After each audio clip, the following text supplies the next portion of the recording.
DNA fingerprinting के virtual lab के अंदर। जैसा कि आप सब जानते हैं कि डीएनए फिंगरप्रिंटिंग में बहुत इंपॉर्टेंट प्रोसीजर होती है जिसे हम लोग जेल इलेक्ट्रोफोरेसिस करते हैं। तो आइए यहाँ पे हम देखते हैं कि आखिर ये जेल इलेक्ट्रोफोरेसिस क्या होती है। जेल इलेक्ट्रोफोरेसिस के अंदर आपको यहाँ पे एक किट दिखाई देती है, इसे हम लोग इलेक्ट्रोफोरेसिस किट कहते हैं। इस इलेक्ट्रोफोरेसिस किट में ऊपर की तरफ आपको कैथोड दिखाई दे रहा है उस साइड में ब्लैक वाला, और रेड साइड में आपको एनोड दिखाई दे रहा है। इसे हम लोग एक इलेक्ट्रिक सर्किट से जोड़ देते हैं, जो यहाँ पे आपको स्विचेस दिखाई दे रहे हैं, जिससे इसके अंदर हम लोग पावर जनरेट करेंगे या आयन जनरेट करेंगे, पावर जनरेट करेंगे। जैसा कि आपको पता है कि डीएनए हमारा नेगेटिव चार्ज होता है, तो हमें डीएनए को कैथोड की तरफ रखना है ताकि डीएनए नेगेटिव चार्ज की तरफ से पॉजिटिव चार्ज की तरफ मूव करे। ठीक है, क्योंकि यहाँ पे सारा खेला जो है वो साइज और आयंस का है। ठीक है, अब यहाँ पे हम लोग क्या काम करते हैं कि अपने एग्रोस जेल को ले लेते हैं। इसी को हम लोग एग्रोस जेल इलेक्ट्रोफोरेसिस कहते हैं, क्योंकि यहाँ पे हम लोग एग्रोस जेल का इस्तेमाल करते हैं।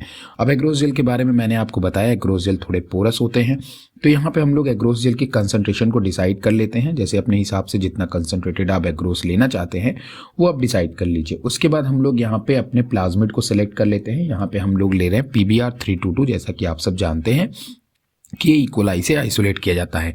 फिर यहाँ पे हम अपने मार्कर्स को सिलेक्ट कर लेते हैं कि भाई हमने कौन से मार्कर्स लिए हुए हैं।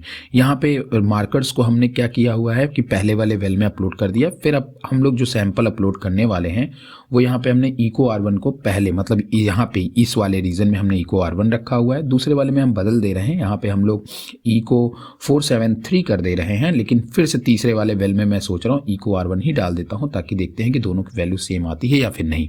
चूंकि इस वाले वेल में और इस वाले वेल में हमने सेम टाइप के रेस्ट्रिक्शन एंजाइम को कट करने वाले डीएनए को अपलोड किया हुआ है, इसलिए मेरे हिसाब से इन दोनों का साइज सेम होने के कारण डिस्टेंस भी ये सेम ट्रैवल कर दे रहे हैं।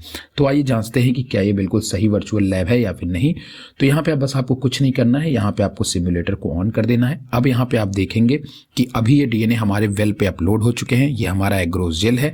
अब यहाँ पे हम पावर को ऑन कर देते हैं। पावर के ऑन करते ही हम देखेंगे कि हमारे जो जेल हैं वो मूव करना शुरू कर देंगे। पर जैसा कि आप सब देख रहे हैं कि तीसरे वाले में हमने जो है अलग लिया हुआ था, वेल नंबर तीसरे वाले में हमने अलग वो लिया हुआ था, जो क्या कहते हैं प्लाज्मिड लिया हुआ, रेस्ट्रिक्शन एंजाइम लिया हुआ था।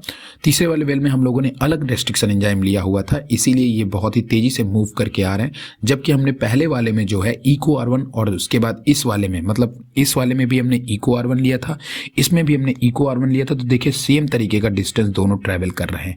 तो सिंपल सी बात है कि रेस्ट्रिक्शन एंजाइम जो होते हैं वो अपने पर्टिकुलर फ्रैगमेंट को कट करते हैं, तो पर्टिकुलर फ्रैगमेंट उतने ही साइज का कट होता है, जिसके कारण जो है हमारा डीएनए उसी हिसाब से रन भी करता है। उम्मीद है, आशा है आपको ये वीडियो बहुत ही अच्छी तरीके से समझ में वीडियो को लाइक करिएगा, शेयर करिएगा और सब्सक्राइब करिएगा। Thank you very much.